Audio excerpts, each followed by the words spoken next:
자, 오늘 함께 읽은 요한복음 5장 1절에서 9절 말씀을 가지고 오늘 예수님이 만난 사람들 14번째 시간입니다. 세상 경쟁 속에서 예수님을 만난다는 건, 세상 경쟁 속에서 예수님을 만난다는 것이라는 말씀의 제목을 가지고 은혜를 누리고자 합니다. 오늘 또 이렇게 온라인으로 예배 드리시는 지체들이 있는데요. 오늘은 이렇게 한번 서로 축복했으면 좋겠습니다. 우리 다 함께 예배할 날이 속히 오기를 바란다고, 그와 같은 마음을 담아서 우리 다음에는 함께 예배해요. 물론 현장이든 온라인이든 함께 예배하는 거지만 다음에는 눈에 보이는 그 모습 가운데 우리 꼭 다 함께 예배 드릴 수 있도록, 다음에는 함께 예배해요. 하나님은 인간을 구원하기를 원하십니다. 제가 이번 주 중에 어느 봤던 영상 중에서 어떤 질문을 받냐면 내가 구원받은 것을 어떻게 확인할 수 있을까요? 라는 그런 질문 가운데 어느 목사님이 답을 하는 영상을 봤는데요. 근데 여러분, 이 질문이 참 이게 오묘한 질문이에요.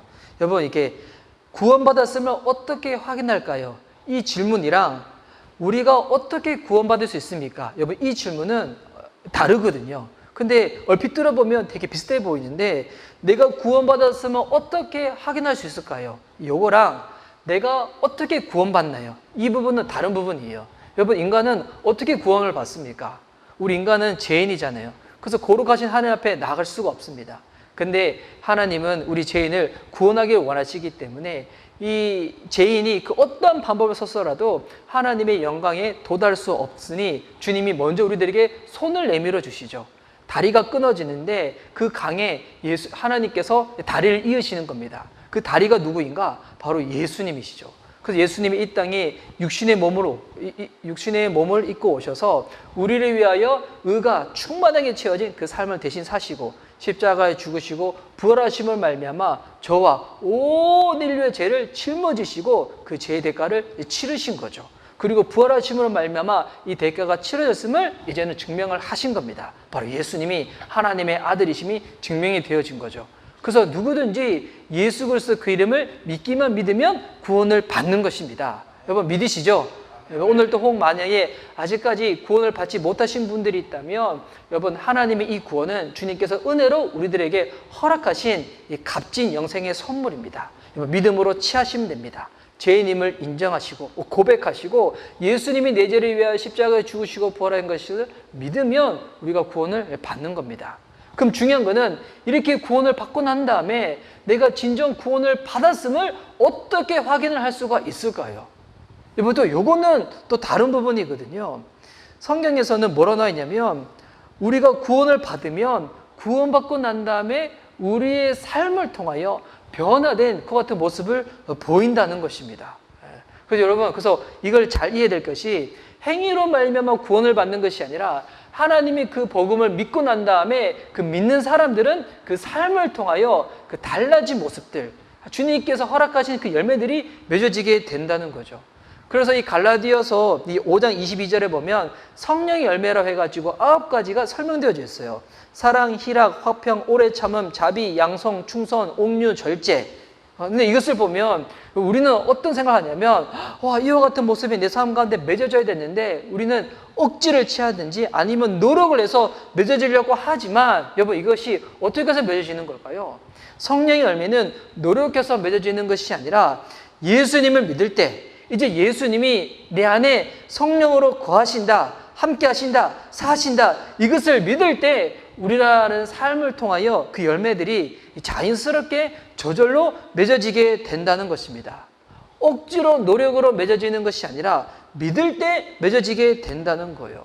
그래서 여러분, 이 성령의 열매 9가지를 쭉 묵상해 보면 그 안에서 우리가 무엇을 발견하게 되냐면, 우리가 꼭 이렇게 살아가야 되는데 못 사는구나, 이게 아니라 성령의 열매를 통해 가지고 우리는 예수님을 알게 된다는 것입니다. 왜? 예수님이 사랑이시고요, 예수님이 화평이시고요, 예수님이 오래 참음, 자비, 양성, 충성, 온유, 절제이시기 때문입니다. 그래서 우리의 삶, 믿는 자들의 삶 역시도 예수님이라는 토양 속에서 싹을 틔면서 자라나기 때문에 사랑이시고 화평이시고 오래 참음이시고 자비이시고 양성이신 예수님의 그와 같은 열매들, 성품들이 우리의 삶을 통해서도 맺어지게 된다는 거죠. 그래서 예수님은 이 복음서 읽다 보면 무언가 사역을 하실 때도 그냥 사역을 하시는 게 아니에요. 그 모든 것에는 예수님이 이어갔던 성품이 묻어 있다는 거예요. 복음서에 보면 예수님의 이 3대 사역이 있거든요. 그 3대 사역을 뭐라고 하냐면 고치는 사역, 가르치는 사역, 천국 복음을 전파하는 사역을 예수님의 3대 사역이라고 합니다. 이 마태복음 9장 35절에 나와 있는 말씀인데 제가 한번 읽어드리면 예수께서 모든 도시와 마을에 두루 다니사 그들의 회당에서 가르치시며 천국 복음을 전파하시며 모든 병과 모든 약한 것을 고치시니라. 여기 보면 가르치시고 천국 복음을 전파하시고 약한 것을 고치신다고 나왔는데 이 세 가지를 예수님의 이 3대 사역이라고 합니다. 근데 예수님이 이 3대 사역을 행하실 때 어떻게 하셨을까요? 그냥 이 세상에 아무런 도덕적 윤리 의식이 없는 의사들이 돈 많이 벌기 위해 가지고 막 기계적으로 환자를 고치는 것처럼 여러분 예수님은 그렇게 고치지 않으셨습니다. 그리고 영혼 없이 가르치는 강사처럼 가르치지도 않았습니다. 천국 복음을 전파하시는데 단순히 내가 하고자 하는 교회를 성장시키기 위하여 천국 복음을 전파하시는 것도 아니었어요. 예수님은 어떻게 고치시고 어떻게 가르치시고 어떻게 천국 복음을 전파하셨는가? 사랑으로 고치시고요. 사랑으로 가르치시고요. 사랑으로 천국 복음을 전파를 하셨다는 겁니다. 그래서 여러분 예수님의 모든 사역의 바탕에는 뭐가 깔려 있냐면 인간을 향한 사랑과 긍휼이 깔려져 있다는 거예요.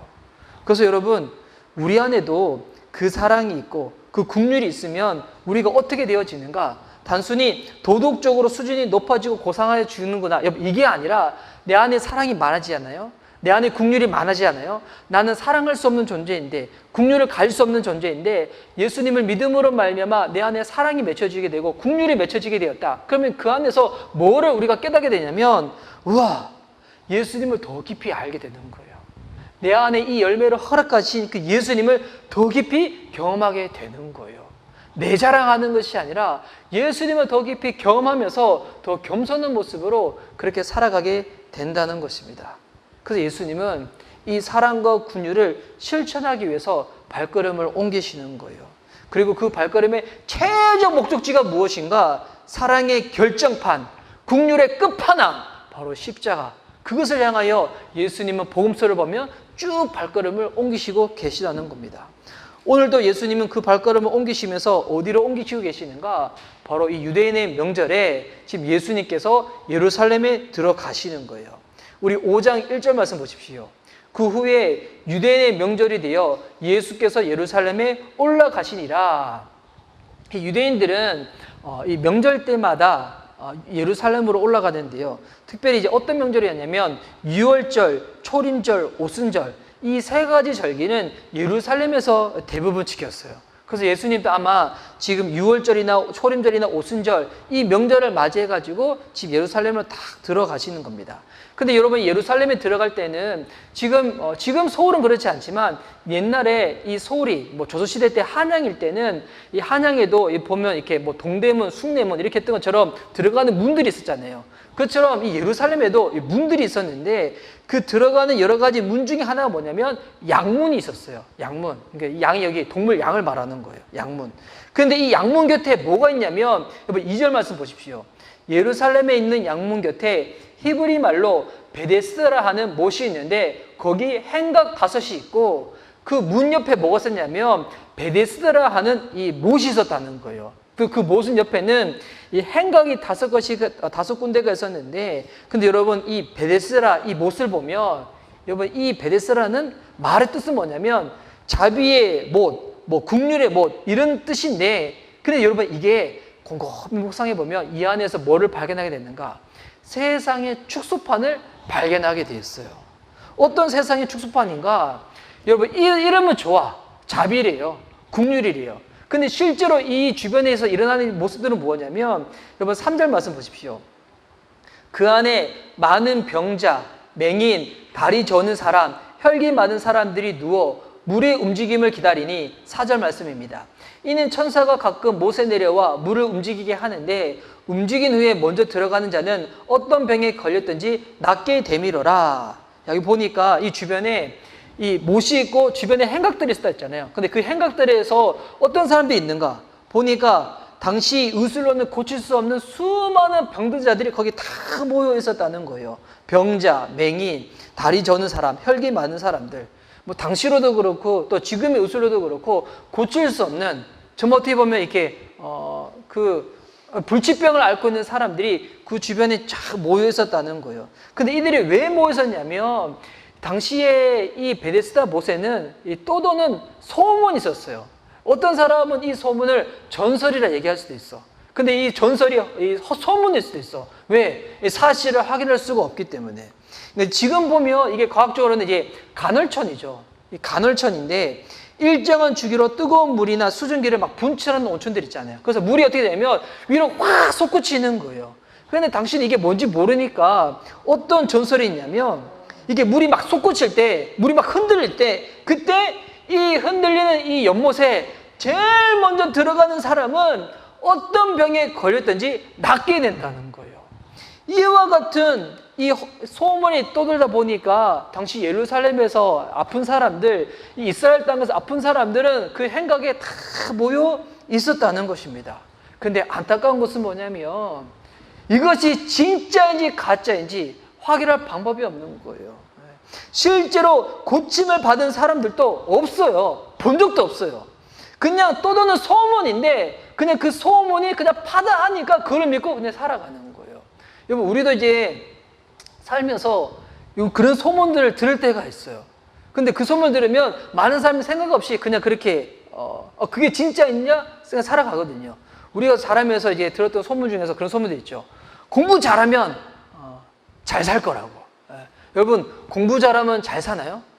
물론 여러분, 공부 잘해서 좋은 대학 가면 내가 더 많은 것들을 선택할 수 있는 기회들은 더 많이 제공이 되겠죠. 근데 여러분, 단순히 공부를 잘한다 해서 잘 사는 건 아니죠. 뉴스에도 보면 공부 잘하는 사람들이 얼마나 감옥 많이 갑니까? 보면 대부분 뭐 S대 출신들이잖아요. S대 갈수록 감옥에 갈 확률도 여러분 높습니다.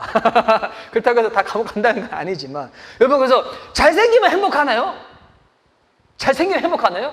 제가 잘생겨 봤잖아요. 지금도 뭐 그 잘생김을 유지하고 있지만, 잘생긴다 해가지고 뭐 손해볼 건 아니지만, 잘생기는 그 자체가 곧 행복을 보장하는 건 아니거든요. 죄송합니다.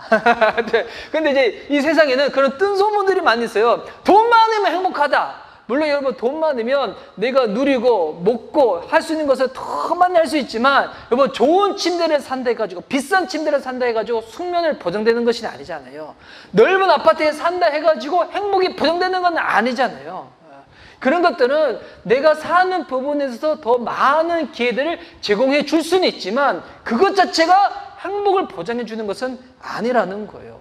그래서 여러분, 이게 세상이 그래요. 뜬 소문들이 있어. 사실도 아니야. 그 소문들이 있는데, 근데 안타까운 것은 뭐냐면 거기서 운을 바라는 거예요. 운. 한 명만 나설 수가 있대. 그 운을 바라는 거예요. 그 운 가운데 뭐가 이제 생기는가? 그에 따른 열매가 뭐냐면 이제는 경쟁심이 생기는 거예요. 헛된 경쟁심.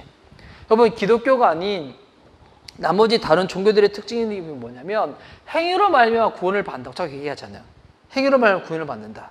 참 안타까운 것은 뭐냐면 이게 진짜 틀린 것인데도 불구하고 많은 사람들이 진짜 행위로 말미암아 구원을 받을 수 있다고 착각해가지고 그렇게 열심히 일합니다. 여러분, 교회에서도 열심히 봉사하면 참 좋은 일이지만 교회에서 열심히 봉사하는 것이 우리에게 구원을 주는 건 아니죠. 하나님이 나를 구원해 주셨기 때문에 그 감사로 말미암아 교회에서 섬기며 나아가는 것이, 여러분, 교회에서 열심히 섬기는 것이 여러분 다른 것을 보장하는 것은 아니라는 거거든요. 근데 이걸 보면 참 안타까운 일이에요. 이 행위로 말미암아 구원을 받는다. 이 헛된 경제심 가운데 나와 있는 거. 근데 그 주변에 지금 어떤 병 걸린 사람이 있는가? 여러분, 5절 말씀 보니까 거기 38해 된 병자가 있더라. 여러분, 38년 동안 병에 지금 앓아있는 사람이 있는 거예요. 이 사람이 정확한 병명이 무엇인지 성경에 나와 있지는 않지만 38년 동안 그 병을 앓고 있다. 그러니까 지금을 따지면 나을 수 없는 거죠. 뭐 거의 불치병인 거죠. 그래서 평생 가지고 그냥 살아가야 되는 거예요. 저한테는 있는 이제 그런 불치병이 있죠. 뭐 탈모라는 불치병이 있고, 그리고 이제 뭐 제 아내는 이제 루푸스라는 병을 앓고 있는데, 이게 날 수가 없는 병이래요. 그냥 평생에 본인이 몸 관리를 잘하면서 가지고 가야 될 병인데, 그런데 여러분, 이게 너무 웃긴 게, 만약 실제로 물이 동할 때, 물이 막 용수 칠 때 한 명만 나올 수 있다고 하면, 여러분, 진짜 이 병 나음이 필요한 사람은 이런 사람이잖아요. 38년 동안 병을 지금 앓고 있으니까. 근데 그 주변에 보니까 어떤 사람이 있냐면 가벼운 질병을 앓고 있는 사람이 있는 거예요. 보니까 발에 무좀이 있어. 이게 성형수술 좋은 데 가서 해야 되는데 이게 불법으로 성형수술 해가지고 쌍꺼풀 하다가 부작용 해가지고 이게 눈이 퉁퉁 부어 있는 거예요. 그리고 이제 귀 뚫는데 병원 가가지고 시술해야 되는데 이것도 이렇게 엉뚱한 곳에 해가지고 귀 잘못 뚫어가지고 막 염증 생겨가지고 막 곪고 있는 거예요.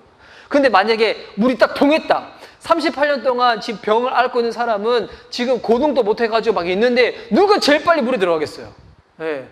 이게 무좀 있는 사람은 뛸 수는 있잖아요. 쌍꺼풀을 해가지고 막 부은 사람은 막 뛸 수는 있잖아요. 그러니까 이렇게 당장 시급한 사람들은 물에 확 들어갈 수 있어. 근데 38년 된 병자는 그 들어가지도 못하는 거예요. 여러분, 이 베데스다 못을 보면 이름은 자비래, 국률이래. 근데 실상은 어떤 거예요? 진짜 나음이 필요한 사람은 나음을 얻지를 못하고 엉뚱한 사람들이 그 안에 들어가가지고 만약에 나음을 입어버렸다. 이거는 자비의 못이 아니죠. 국률의 못이 아니죠. 그냥 힘든 사람은 더 힘든 거고 그 편한 사람들만 더 좋아지는 그런 세상의 축소판이 이 베데스다 연못이었다는 거예요.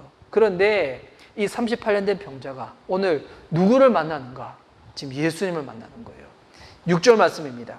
예수께서 그 누운 것을 보시고 병이 벌써 오래된 줄을 아시고 이르시되 내가 낫고자 하느냐. 예수님이 우리를 만나 주실 때 예수님은 우리 주변에 있는 것들을 고쳐주시지 않습니다. 여러분, 주변에 있는 거 고쳐줘봤자 우리 안에 있는 본적인 부분에 대해서 우리가 나음을 못 입잖아요. 예수님은 바로 얘기하시는 거예요. 네가 낫고자 하느냐.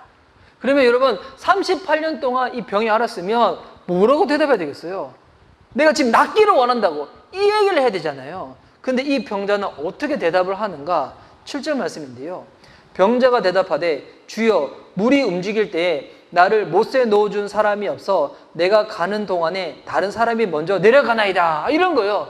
지금 물이 막 동할 때 이 환자는, 이 병자는 너무 몸이 아프니까 움직일 수가 없는데 보니까 옆에 막 뛰어가는 사람이 있는 거예요. 발에 무좀 걸린 사람 막 뛰어가고 지금 눈두덩이 막 부어가 이 사람 막 뛰어가고 뭐 탈모 걸린 사람 막 뛰어가고 그러니 이 환자, 이 병자 뭐라고 얘기를 하냐면 나 좀 저기 좀 넣어달라는 거예요.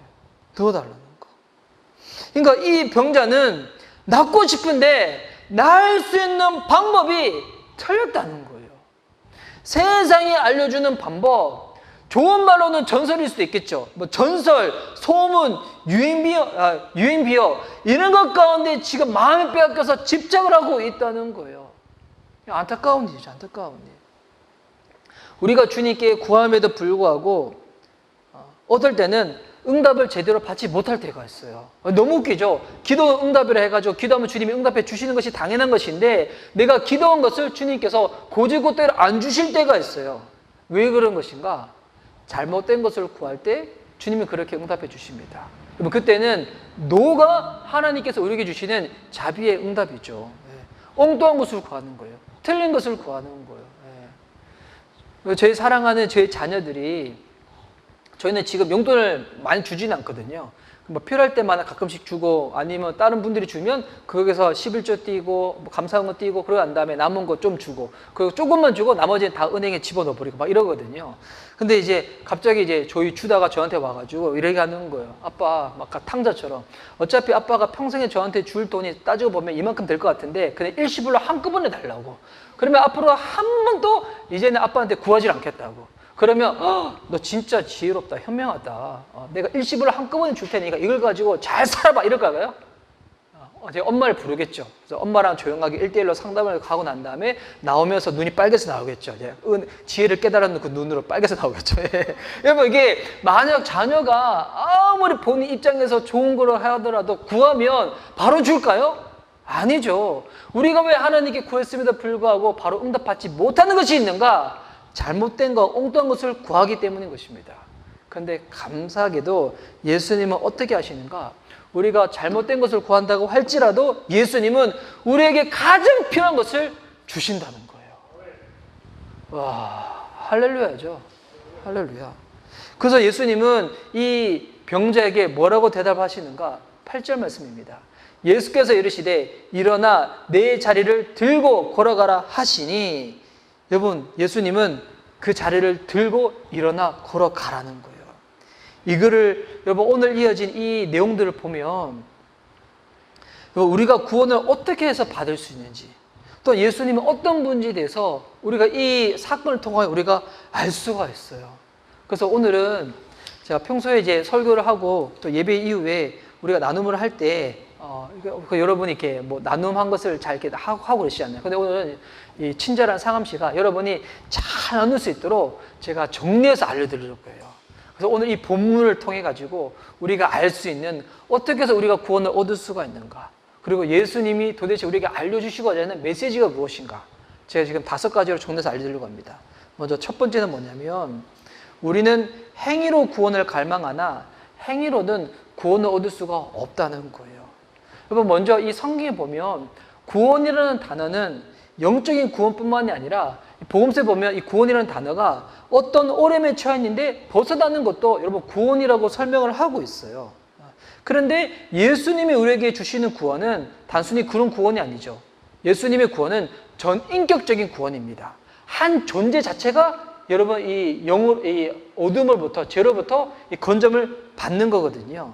그래서 우리는 노력을 하면 상황이 나아질 수 있다고 생각을 해요. 물론 세상의 일에는 노력해서 상황이 나아지는 경우도 없지 않아 많이 있습니다. 그런데 이 38년 된 이 병자처럼 세상의 방법으로 답을 얻을 수 없는 문제들이 있어요. 그런데 감사하게도 예수님은 이것을 고쳐주신다는 거예요. 고쳐주신다는 거. 여러분, 이게 무슨 말인가? 진정한 구원은 예수님이 주신다는 거예요. 이 진정한 구원은 노력과 행위로 얻을 수 있는 것이 아니기 때문에 주님이 은혜로 값없이 우리들 가운데 주신다는 거예요. 그래서 예수님으로부터 진짜 구원을 받은 사람들은 바로 이어지는 삶의 모양이 뭐냐면 감사입니다. 억지로 감사가 나오는 게 아니에요. 여러분, 진짜 구원을 받았다. 그러면 감사가 강요해서 나오나요? 아니에요. 내가 예수님에서 어떤 구원을 받았는지를 깨닫게 해야지 여러분 감사와 이 경탄이 우리 삶 가운데 나오는 거예요. 저는 진짜 어떨 때는 가끔씩 그럴 때가 있어요. 저도 이제 아내랑 이렇게 관계 가운데서 어떨 때는 서운할 때도 있고 막 그럴 때도 있지만, 어떨 때는 잠자서 자다가 눈을 딱 떠보면 제 아내가 누워 있잖아요. 그러면 진짜 어떨 때는 제가 감탄할 때가 있어요. 나이가 들었음에도 불구하고 청초한 그 미모 때문에 제가 감탄하는 것이 아니라 내가 어떻게 해서 이런 섬김이 충만한 사람을 만났는가, 감탄할 때가 있거든요. 왜냐하면 제가 노력해서 아내를 얻은 게 아니거든요. 주님이 저한테 선물로 주셨어요. 선물로 주신 거다 보니까 제가 이 선물을 볼 때마다 감탄하는 거예요. 감사하는 거예요.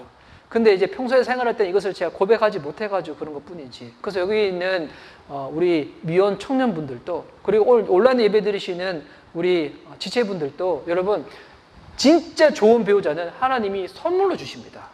선물로 주는 게 여러분 진짜 귀한 거예요. 이게 우리 눈이 만약에 아파서 실명을 하게 되면 어떨 때는 이 눈을 인공 수정안을 열 때도 있잖아요. 여러분 그거 진짜 비싸대요. 진짜 비싼 수술이래요. 여러분 진짜 비싼 수술인데 여러분 지금 있는 눈 빼버리고 그 눈 박아드릴까요? 아니면 여러분 지금 공짜로 봐도 눈이 좋아요? 그 비싼 그 눈이 좋아요? 인공 심장 있잖아요. 펌프하는 거. 뭐 그거 수술도 되게 비싸다고 들었어요. 여러분 지금 있는 주님이 주신 그 자연 선물 받은 심장 있잖아요.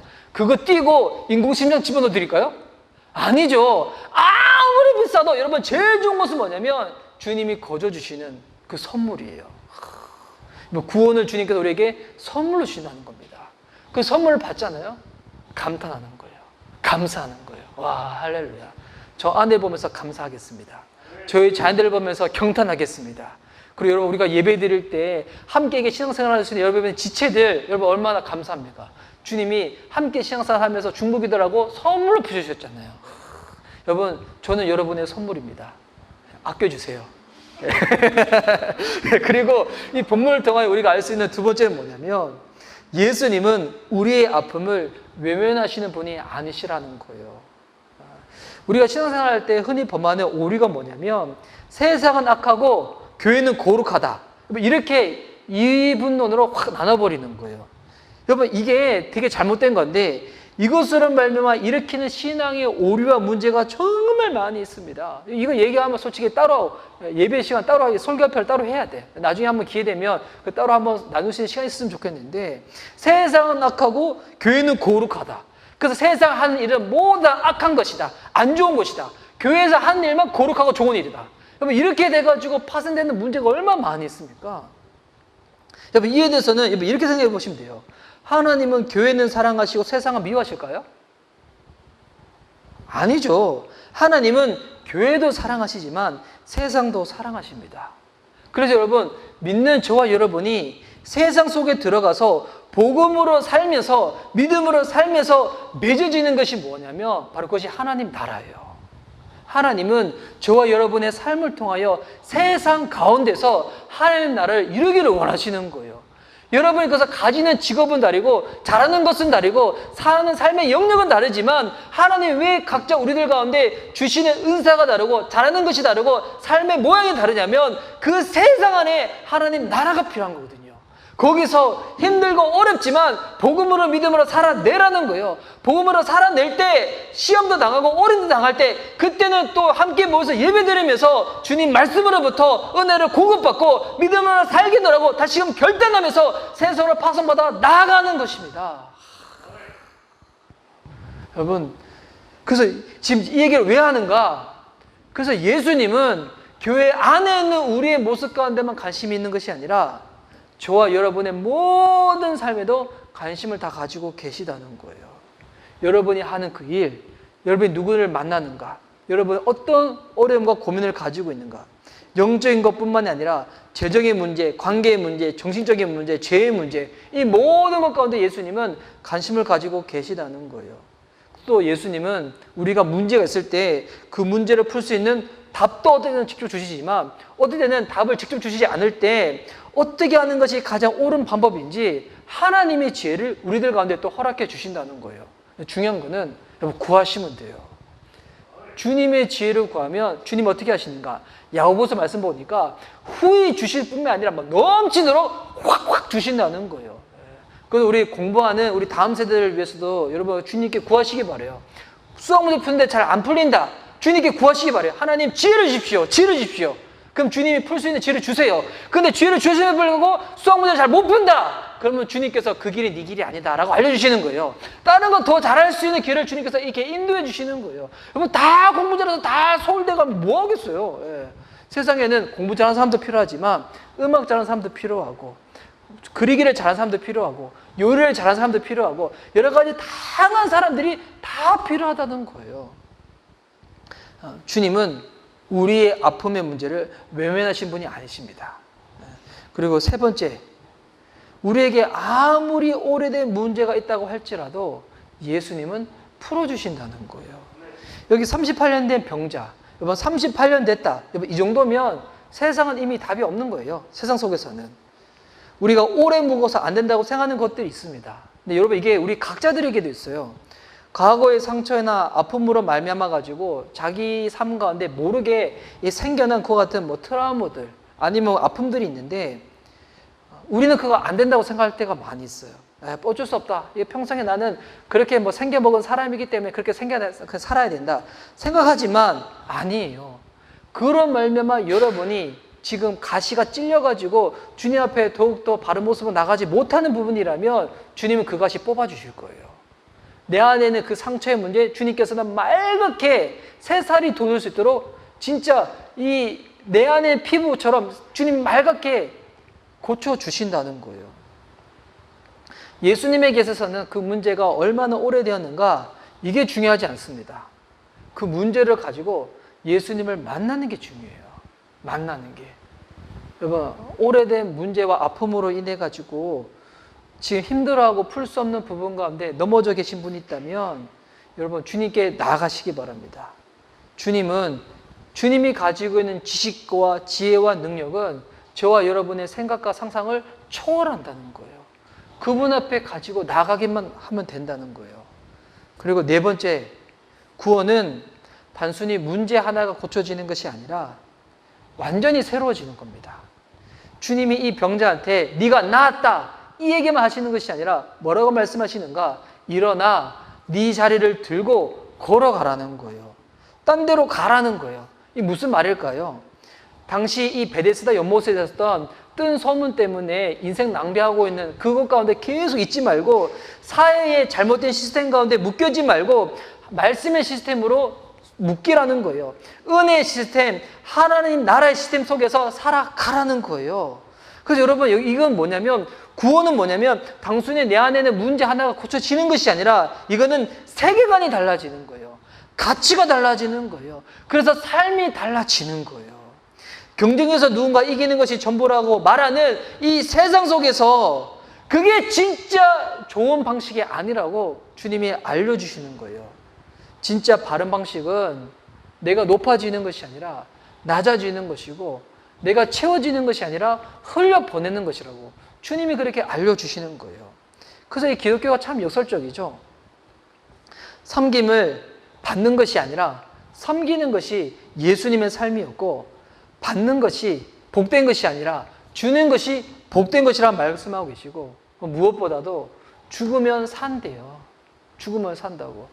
그래서 저는 날마다 이 하루가 낮이 있고 밤이 있잖아요. 낮과 밤도 보면 그래요. 낮과 밤이 왜 있을까요? 밤마다 우리는 죽음을 경험하는 거예요. 죽고 난 다음에 뭐가 생기는가? 새 날이 오는 것입니다. 예수님 안에서 죽고자 하는 자는 죽음으로 끝나는 것이 아니라 예수 생명으로 하나님의 아들을 믿는 믿음으로 살아내게 된다는 거예요. 그리고 이제 다섯 번째, 마지막, 오늘 이것을 알려주시는 예수님이 성경 안에 과거의 기록 가운데 문자 안에 갇혀 있는 것이 아니라 오늘 영과 진리로 예배하는 저와 여러분 지금 삶 가운데 함께하고 계시다는 거예요. 왜 함께하고 계실까요? 방금 먼저 나눈 이 네 가지 있잖아요. 행위는 구원으로 받는 것이 아니라 주님이 은혜로 주시는 것이고, 주님은 우리의 외면을, 아픔을 외면하신 분이 아니시라고, 그리고 오래된 문제도 예수님은 풀어주시고, 구원은 내 삶 존재 자체가 새로워지는 거라고. 이 네 가지가 우리 삶 가운데 이미 이루어졌고 이루어진 자로 살아가라고 주님이 우리와 함께 하시는 거예요. 우리와 함께 하신다는 거. 지금 이제 저와 여러분이 일주일에 이렇게 한 번 만나서 예배를 드리고, 그리고 이번 주 중에는 이렇게 온라인으로 한번 이렇게 줌으로 온라인 교제를 했어요. 묵상 나눔 했는데, 뭐 그렇게 이제 일주일에 한 번 만나고 또 줌으로 한 번 만나니까 너무 반갑죠. 너무 반가운데, 근데 여러분 만약 이제 저와 여러분이 24시간 사는데 한 달을 같이 산다고 생각해 보십시오. 그래도 반가울까요? 그러면 우리가 서로 부딪히면서 더욱더 예수님을 갈망하게 되겠죠. 할렐루야. 이게 목회자랑 같이 산다는 것만 하더라도 여러분 되게 답답하잖아요. 근데 여러분, 예수님 우리와 함께 하신다. 이거는 답답한 게 아니에요. 주님이 우리를 그렇게 세워줄 수 있도록, 주님이 우리에게 알려주신 대로 우리가 살아낼 수 있도록 주님이 우리를 그렇게 붙잡아 주신다는 거예요. 진정한 베데스다는 경쟁을 통해서 이루어지는 것이 아니라 경쟁이 가득한 이 세상 속에서 예수님을 만날 때, 예수님이 알려주시는 방식을 내 삶 가운데 적용을 할 때 우리는 진짜 베데스다, 자비, 긍휼, 사랑 가운데 나아갈 수가 있다는 것입니다. 지금 이제 코로나19 바이러스를 인해 가지고 지금 팬데믹 시대다 보니까 진짜 올해 초만 하더라도 그랬잖아요. 한 이제 1월달, 2월달만 되더라도 이거 그냥 빨리 사라지고 금방 이렇게 나아질 거라고. 그러다가 한 뭐 3개월, 4개월 지나고 난 다음에 그래도 뭐 조금만 더 인내하면 나아지지 않을까라고 생각했습니다. 그러다가 한 5월달 지나고 한 6개월 지나고 난 다음에 이제 반년이 지났죠. 그랬더니 이제는 어려운 사람들이 더 많이 생겨나기 시작해요. 특별히 이제 일하시는 분들 중에서 어려우신 분이 많이 있죠. 생계가 어려우신 분들이 많이 있고, 그러다가 이제는 거의 뭐 1년을 꽉 채워가고 있어요. 저도 주중에도 기사를 봤는데, 어떤 기사를 봤냐면 이게 전염병에 저명한 어느 학자가 당장 백신이 생긴다 할지라도 이것이 빨리 보급되어서 하면 아마 정상적인 생활이 가능한 게 빨라야 내년 후반경 정도 될 거라고. 와, 이와 같은 시간을 내년까지 보내는 거예요. 근데 이제 제가 가지고 있는 이렇게 경험과 지식을 가지고 이거 꼭 맞아 떨어지는 건 아니에요. 근데 생각해 보면 저 코로나19 바이러스 끝나고 난 다음에 갑자기 코로나 20일 생기면 어떡해요? 19 끝나자마자 20년 20일 생겨버리고 22 생겨버리고. 그러니까 지금 이제 세대는 시간이 흘러갈수록 앞으로 어떻게 될지 보장할 수 없는 정말 그 같은 시대 가운데 살아가고 있습니다. 이때가 진짜 어떻게 보면 진짜 소망이 무엇인지, 진짜 우리가 무엇을 붙잡아야 되는지, 누구의 이름을 외쳐야 될지가 분명한 시대가 되어버렸어요. 이제는 사람들 이름 붙잡는다 해가지고 나아지지 않습니다. 그 사람 언젠가는 다 사라질 이름들입니다. 세상에서 말하는 이것 하라, 이거 투자하라, 그러면 나아질 거라고. 그거 해봤자 그때뿐이잖아요. 진짜 우리의 삶 전체를 책임져 주시고 보장해 주시고 지금 살고 있는 이 삶뿐만이 아니라 우리의 삶의 호흡이 끝나져서 그 다음 그 다음 부분에도 우리의 이 모든 것들을 책임져 줄 수 있는 유일한 그 이름은 진정한 소망 되시는 예수의 이름밖에 없는 줄 믿습니다. 예수 이름을 다시금 붙잡아야 돼요. 그 이름 외에는 소망이 없습니다. 그 이름 외에는 우리가 살 길이 없습니다. 그 이름 외에는 우리가 치유받을 길이 없고 회복받을 길이 없습니다.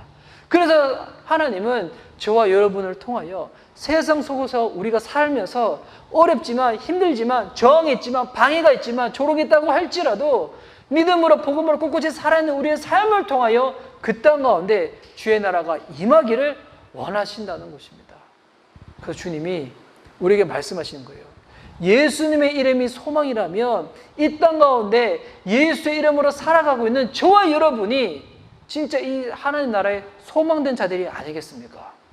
우리는 예수님을 소망으로 삼고 하나님은 저와 여러분을 소망으로 여겨주신다는 거예요. 여러분, 그렇기 때문에 힘들고 어려운 문제 때문에 넘어지고 낭망하지 마시고 오늘도 그 이름 든든히 부여잡고 일어설 수 있는 저와 여러분 됐으면 좋겠습니다. 오늘 주의 말씀이 우리들을 향한 말씀 되었으면 좋겠습니다. 일어나! 내 자리를 들고 걸어가라. 여러분, 일어나시기 바랍니다. 병으로부터 일어나시고 좌절로부터 일어나시고 절망부터 일어나셔서 걸어갑시다. 말씀으로 걸어가고 은혜로 걸어가고 주의 품으로 걸어가서 하나님의 그 넉넉한 자비와 사랑을 공급받아서 다시금 힘있게 믿음으로 살아내는 저와 여러분 될 수 있기를 주의 이름으로 축복하는 바입니다. 아멘. 주님, 잃어버리지 않겠습니다. 놓치지 않겠습니다. 흔들리지 않겠습니다.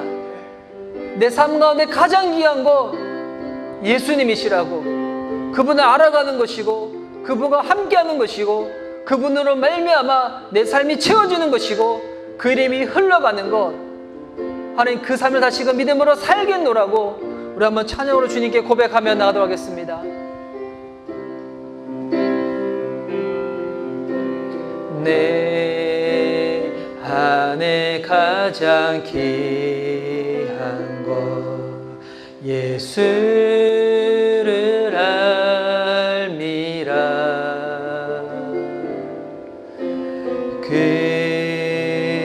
금보다 더 귀한 것 예수를 알미라.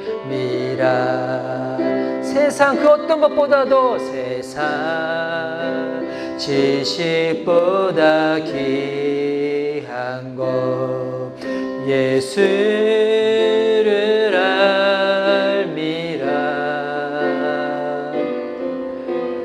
내 안에 가장 귀한 것 예수를 알미라. 예수의 이름, 예수의 이름, 존귀한 그 이름, 예수의 이름, 능력의 그 이름, 예수의 예수의 이름, 존귀한 그 이름, 예수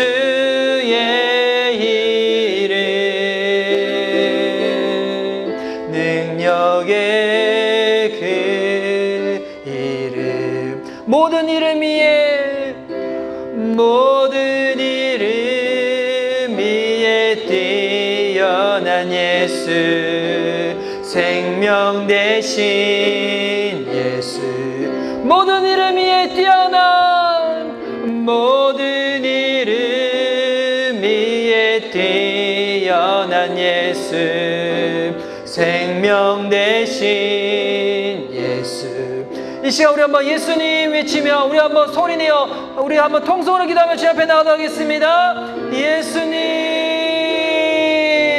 우리의 소망의 이름이 무엇이라고, 우리의 능력의 이름이 무엇이냐고, 우리의 주 이름이 무엇이냐고 여러분 마음껏 외치며 기도하시기 바랍니다. 다시금 고백하며 기도하시기 바랍니다. 믿음으로 결단하시며 기도하시기 바랍니다. 하나님이 믿는 자들 가운데 다시금 성령의 열매를 맺게 해주실 것입니다. 참된 소망의 이름으로 능력으로 붙잡아 주실 것입니다. 우리의 참된 능력이 무엇이냐니, 우리의 참된 소망이 무엇인지, 내게 생명 주신 것이 무엇인지, 그것은 바로 예수 이름이라고, 그리스도 이름이라고 우리 외치며 소리내어 기도하며 고백하며 주께 기도하시기 바랍니다. 할렐루야.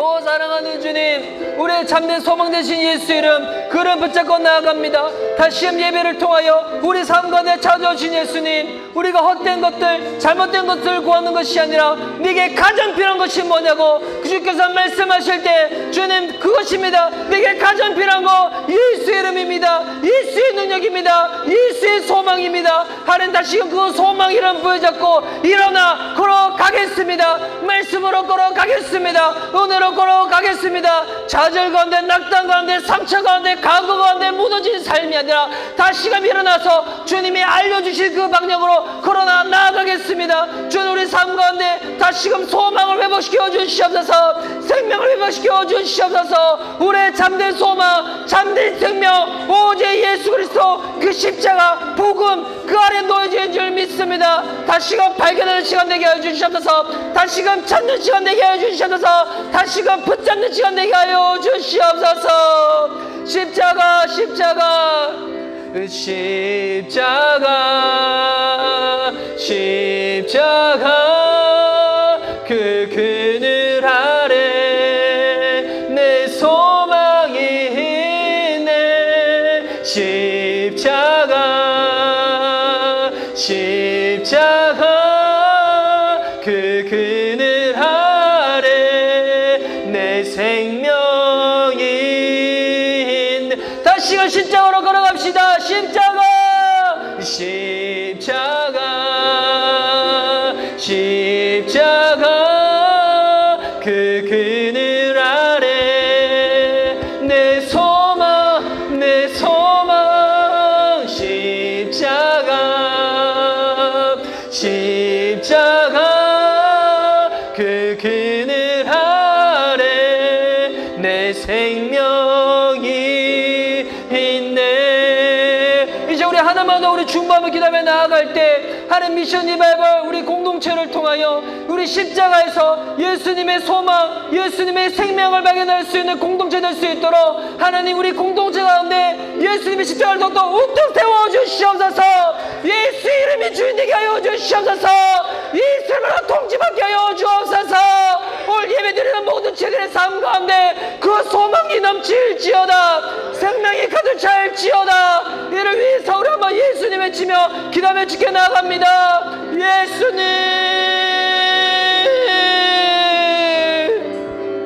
하나님의 시가 울고 있는 모든 자들 가운데 주님 찾아가 주시옵소서. 낙담하는 모든 자들 가운데 예수님 다시 그 손길 붙잡아 주시옵소서. 넘어져서 답을 찾지 못하여 힘들어하고 있는 모든 지체들의 삶 가운데 소망 되시는 예수님이 있다고, 생명 되시는 예수님이 있다고. 예수님 찾아가 주십시오. 예수님 다시금 그 손길 붙잡아 주십시오. 예수님 다시금 품어주시고 다시금 세워주시고 다시금 그 발에 힘을 주셔서 걸어갈 수 있도록, 주님께로 걸어갈 수 있도록, 주님과 함께 걸어갈 수 있도록 주님 함께하여 주시옵소서. 오 주님, 오 예수님, 오 예수님, 오 주님. 그누가 날 만족해 해 내 영이시며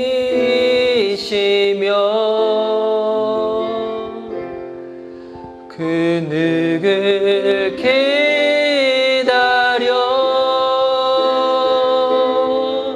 내 영이 기쁘리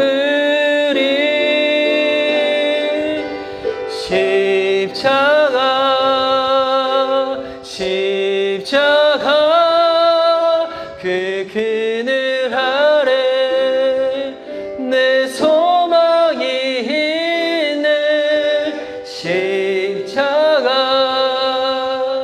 십자가 그 그늘 아래 내 생명이 있네. 우리 조용히 기도하며 주님 앞에 나아갑시다.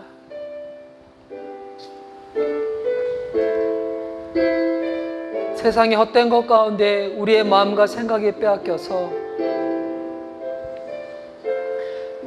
지금 베데스나 행각에 모여있는 병자들처럼 내가 여전히 더 병들어 있고 아파하는 존재인 줄 그렇게 알고 넘어진 자들이 있다면 오늘 예수님께서 38년 된 병자에게 먼저 다가가 주셨던 것처럼 하나님 오늘 우리의 삶 가운데 예수님 다시 찾아와 주시니 감사합니다.